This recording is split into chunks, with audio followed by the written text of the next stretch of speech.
The first one is the lion and the mouse.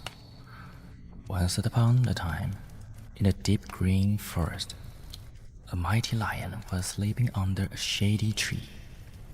Suddenly, a little mouse ran across his path. The lion woke up, cut the mouse with his sharp claws and roared, "How dare you wake me up? I will eat you right now." The tiny mouse trembled and begged, "Please, mighty lion, let me go. Someday I might be able to help you." The lion laughed loudly. "You? Help me? Huh, you're too small, but fine, I'll let you go." And he released the mouse. Days after, the lion was caught in the hunter's net. He roared and struggled, but the net was too strong. The little mouse heard his cries, ran to him, and began to gnaw the ropes. With her sharp teeth, soon the lion was free. The tortoise and the hare. One day, a proud hare was boasting about how fast he could run. He laughed at the slow tortoise. "You never beat me in a race," said Hare. The tortoise calmly replied, "Let's try. Let's have a race." The race began. The hare ran so quickly that he soon left the tortoise far behind. Feeling confident, the hare decided to take a nap. Meanwhile, the tortoise kept walking slowly but steadily, step by step. He moved forward. When the hare finally woke up, he saw the tortoise already crossing the finish line. The tortoise had won the race.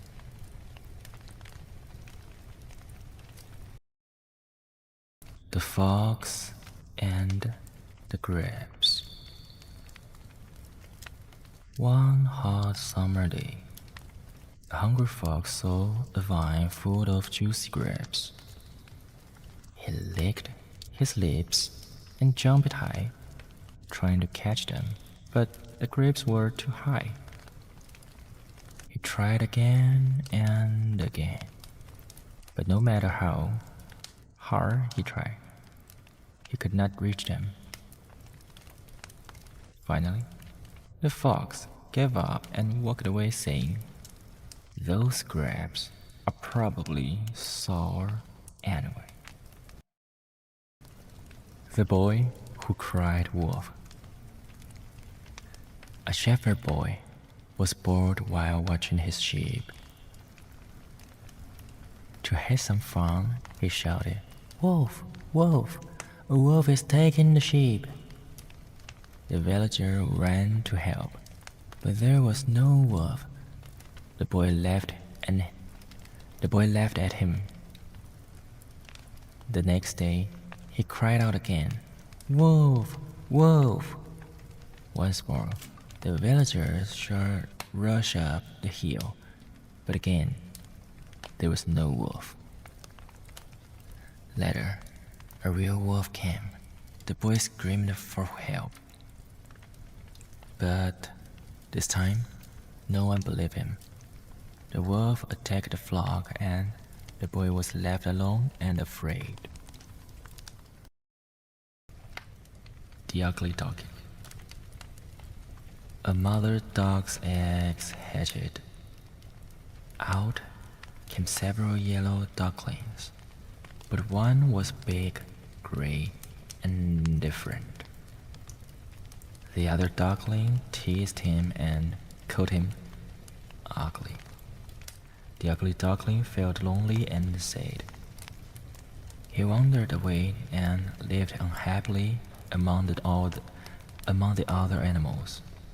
But one spring morning, He saw beautiful white birds swimming in the lake. He looked into the water and was shocked. He had grown into the swan. The once ugly duckling spread his wings and joined the swans, finally finding where he belongs. The Emperor's new clothes. Long ago, there was an emperor who loved fine clothes.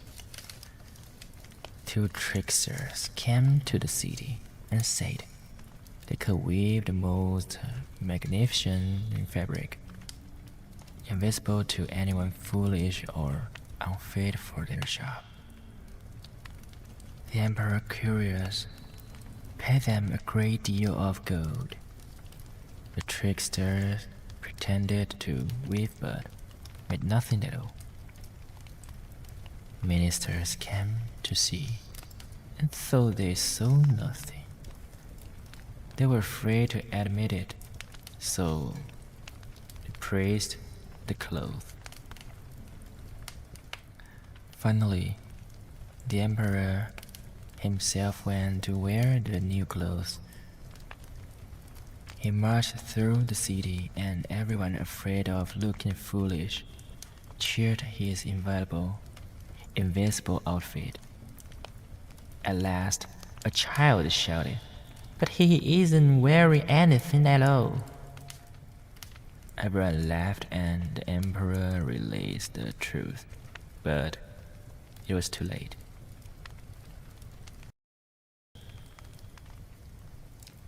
The Bremen town musicians.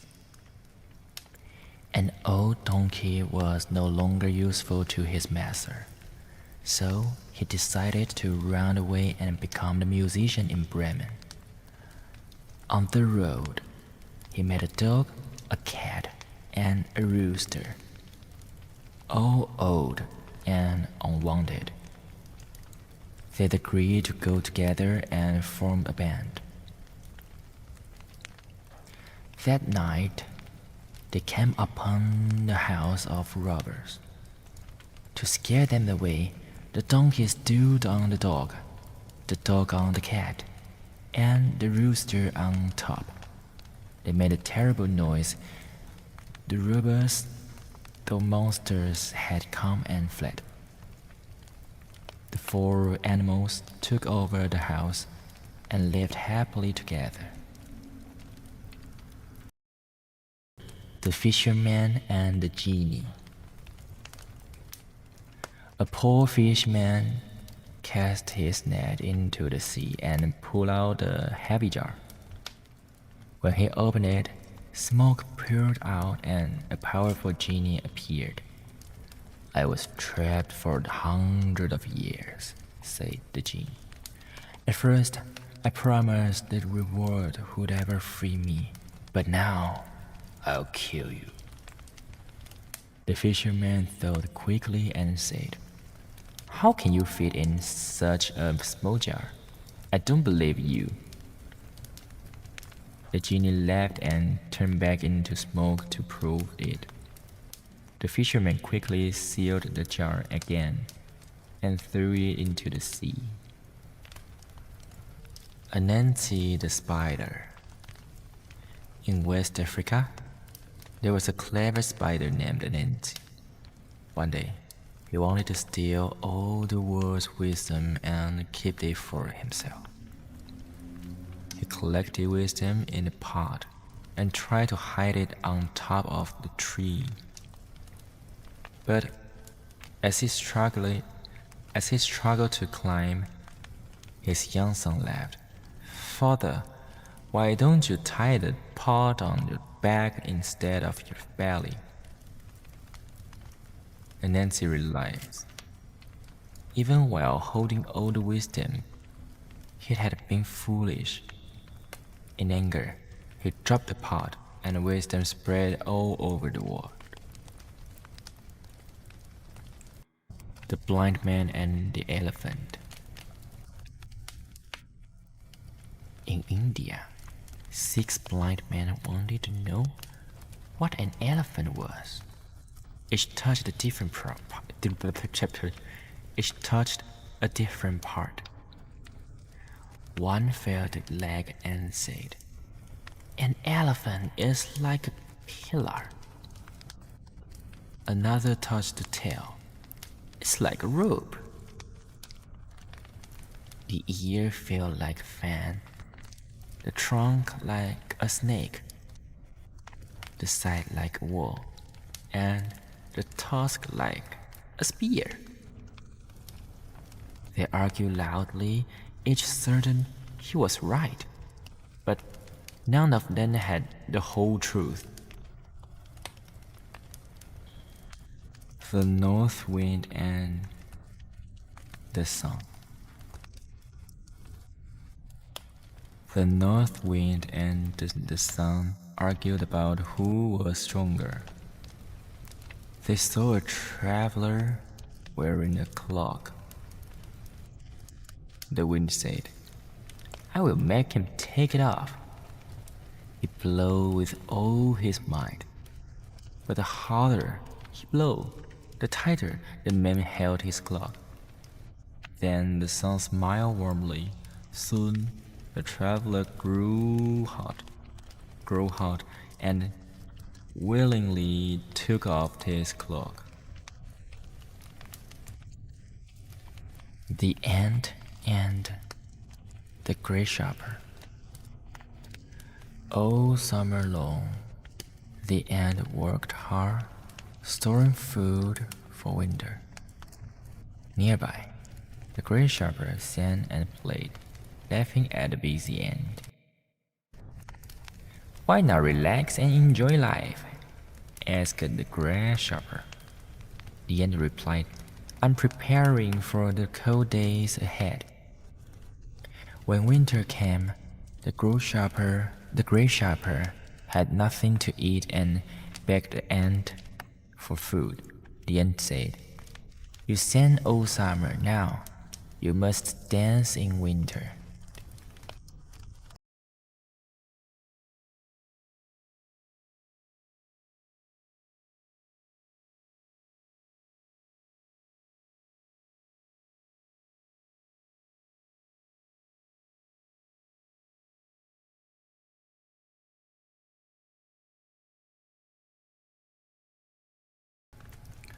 很久很久以前，一只强大的狮子在森林里睡觉。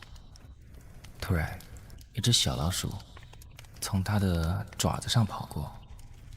狮子惊醒了，用锋利的爪子抓住它，说道：“大吼道，竟敢吵醒我，我要吃掉你！”小老鼠害怕的哀求：“伟大的狮子，请放过我吧，也许有一天我能帮助你。”狮子大笑：“你帮助我？哼，你太小了。不过算了，就放你一把吧。”几天后，狮子被猎人的大网网住了，怎么挣扎都逃不开。小老鼠听见它的吼声，跑过来用尖牙咬断绳子，最后把狮子救了出来。狮子感谢地说：“你是对的，就算最小的生物也能帮助最强大的存在。”有一天，一只自豪的兔子炫耀自己跑得有多快，还嘲笑乌龟：“哈，你永远不可能在比赛中赢我。”乌龟平静地回答：“我们来试试吧，来比赛一场。”比赛开始了，兔子跑得非常快，不一会儿就把乌龟远远地甩在后面。兔子觉得很得意，决定先睡一觉，而乌龟则一步一步，慢慢的、不疾不徐地往前走。当兔子醒来的时候，发现乌龟已经到终点线了。最后，乌龟赢了比赛。一个炎热的夏天，一只饥饿的狐狸看到葡萄架上挂满了多汁的葡萄，它舔了舔嘴唇，跳起来想咬一颗，但葡萄太高了。它一次又一次的尝试，却始终拿不到。最后，它放弃了。离开的时候，自言自语着：“哼，那些葡萄反正是酸的。”有一个牧羊的小孩看样式觉得很无聊，为了好玩，他大喊：“狼来了！狼要攻击羊群！”村民们赶来帮忙，但根本就没有狼。小孩对着他们大笑：“第二天，他又喊：“狼来了，狼来了！”村民们再次赶来，但还是没有狼。过了一会儿，真的有一只狼来了。小孩大声呼救，可这次没有人相信他了。最后，狼攻击了羊群，只剩下小孩一个人，又害怕又孤单。一只母鸭的蛋孵化了，出来了几只黄色小鸭，但其中一只又大又灰，看起来很不一样。其他小鸭嘲笑它，叫它丑小鸭。丑小鸭感到孤单又伤心，离开了家，过着不快乐的生活。直到一个春天的早晨，他看见湖里有几只美丽的白鸟。他低头望向水面，惊讶地发现自己变成了一只天鹅。从前的丑小鸭展开翅膀，加入天鹅群，终于找到了自己的归属。很久很久以前，有一个皇帝，非常爱漂亮的衣服。有2个骗子来到了城里，说出能织出一种愚蠢或不称职的人看不见的布料。皇帝非常的好奇，付了很多的金子。骗子假装在织布，但什么都没做出来。大臣们去看的时候，什么都没看到，但又不敢承认，于是都夸赞布料。最后，皇帝自己去穿这套新衣服。他游行在城里，大家害怕被说愚蠢，都拼命夸赞。直到一个小孩喊出：“可是他根本就没有穿衣服！”所有人都笑了，皇帝才知道真相，但已经太迟了。一头老驴子被主人嫌弃了，决定去不来梅当音乐家。在路上，他遇到了一条狗、一只猫跟一只公鸡，他们都老了，不被人们所需要，于是他们决定组成乐队，一起去不来梅。在那天晚上，他们遇到一间强盗的屋子。为了吓跑强盗，驴子站在狗背上，狗站在猫身上，公鸡站在最上面，一起发出了可怕的声音。强盗以为怪物来了，吓得逃走。最后4只动物住进了房子，快乐的一起生活。一位贫穷的渔夫撒网，捞到一个沉重的瓶子。他打开瓶子时，冒出了浓烟，变成一个强大的精灵。精灵说：“我被困了几百年，一开始我想奖励救我的人，但现在我只想杀了你。”渔夫灵机一动说：“我不相信你能塞进这么小的瓶子。”精灵大笑，重新变成烟雾钻回瓶子。渔夫立刻把瓶塞关好，把它丢回了大海。在西非，有一只聪明的蜘蛛叫安南希。安南希有一天，他想把全世界的智慧都偷来，自己收藏。他把智慧收集到了一个罐子里，打算爬到一棵高树上藏起来。但他爬得很辛苦，他的儿子就笑他说：“爸爸，爸爸，你为什么不把罐子背在背上，而是挂在肚子前呢？”安南希这才意识到，自己明明拥有智慧，却做了蠢事。气急之下，他把棍子摔碎，智慧就这样散落到了世界各地。在印度，6个盲人想知道大象是什么样子的，每个人摸到了不同的部位。有人摸到腿，说大象像柱子；有人摸到了尾巴，说像绳子；耳朵像扇子，鼻子像蛇，身体像墙壁，象牙像长矛。他们每个人吵个不停，大家都觉得自己是对的，但他们都没有看到事情的真相。北风跟太阳在争论谁更厉害。他们看到了一个旅人穿着斗篷。北风说：“我能让他脱掉。”北风呼呼地吹啊，但吹得越强，旅人们呢，把斗篷呢就裹得越紧。太阳温柔地笑着，它只是照下温暖的阳光。很快，旅人觉得太热，就自己脱下了斗篷。在整个夏天，蚂蚁都努力地工作，储存过冬的食物，而在旁边，蚱蜢唱歌玩乐，还笑蚂蚁太忙碌。蚱蜢说：“你为什么不放松，享受生活呢？”蚂蚁回答：“我要为寒冷的日子做准备。”冬天来了，蚱蜢没有食物，只能向蚂蚁祈求。蚂蚁说：“你夏天在唱歌，现在冬天了，就去跳舞吧。”故事说完了，也该睡了，大家晚安。